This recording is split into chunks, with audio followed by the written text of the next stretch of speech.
Welcome back to Airsoft GI. This is Tim, and this is the G&G M14. This is an excellent gun from G&G. This is their Gen 2 or Gen 3 M14.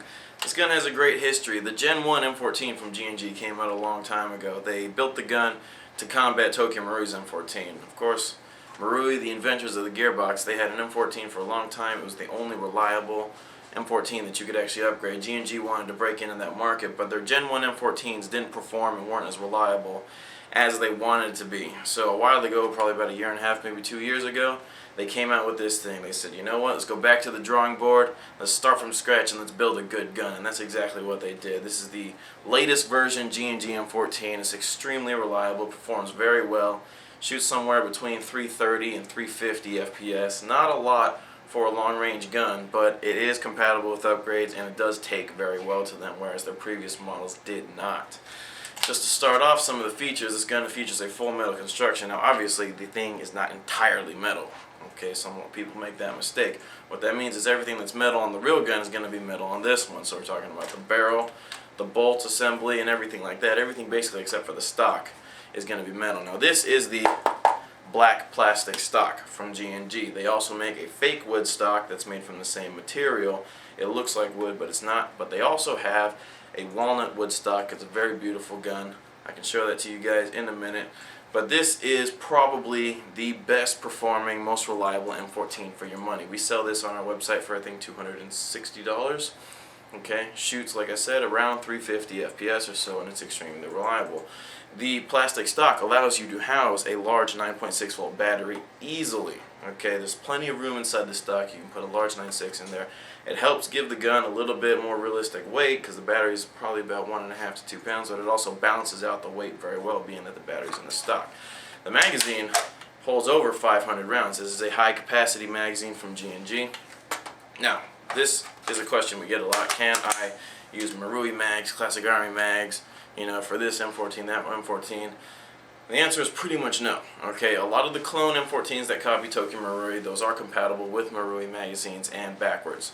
Okay, but the G&G M14 is proprietary. You can pretty much only use G&G magazines. Now, the Classic Army design is very similar. Classic Army mags may fit, but I believe the G&G M14 magazines are a little cheaper, if not the same price, so you might as well just go with those.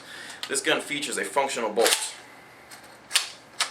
and bolt catch. Okay, the bolt is backward. Now, I will tell you that the spring behind this is very stiff and it sounds very good. Okay, but you don't want to do that too much because the imitation extractor on this thing, oops, what are we doing here? Okay, the imitation extractor on this thing, this little silver piece, is just glued on. You see that? Okay, so if you slam the bolt forward too many times, you do run the risk of that thing falling off. Now, it's not detrimental to the operation of the gun, but it's nice to have there. G&G spent a lot of time making this thing look to the T just like the real M14, so you don't want to go mess that up. This thing does shoot around 350 FPS, but let's go out to the chrono and chrono it ourselves.